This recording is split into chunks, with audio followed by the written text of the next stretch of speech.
Former President Bill Clinton and former Secretary of State Hillary Clinton have agreed to testify in front of the House Oversight Committee as part of its investigation into Jeffrey Epstein, after previously declining to appear and disputing the legitimacy of the subpoenas issued by the Republican-led committee. But get this, their decision comes just days ahead of a potential House vote to hold them in criminal contempt of Congress. The timing.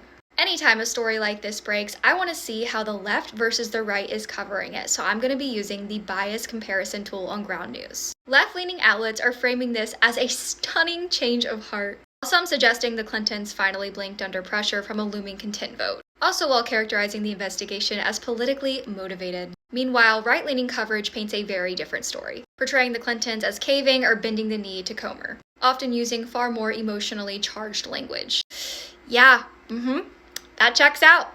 What I love about Ground News is that it puts all of this in one place. Instead of jumping between each outlets trying to see how each side is spinning the same story, you can see what the left, right, and center is saying side by side, along with a biased breakdown that highlights what's being emphasized and what's being downplayed. I also find it interesting that we always hear from the left that no one is above the law, yet after months of refusing to comply with subpoenas, the Clintons are now proposing a 4-hour transcribed interview and sworn declaration. And let's be honest, if this were Trump instead of the Clintons, the media coverage would look very different. Comer addressed the situation after Bill Clinton failed to appear as scheduled. He noted that the subpoena was approved unanimously by the House Oversight Committee, not issued by him alone. He also explained why many Americans want answers, saying that Epstein visited the White House 17 times while Bill Clinton was president. If you want to understand not just what happened, but how the same story is framed depending on political bias, Ground News makes that incredibly easy. You can check it out at groundnews.com/peach for 40% off the Vantage plan. And remember, supporting my sponsors directly supports me and keeps videos like this coming.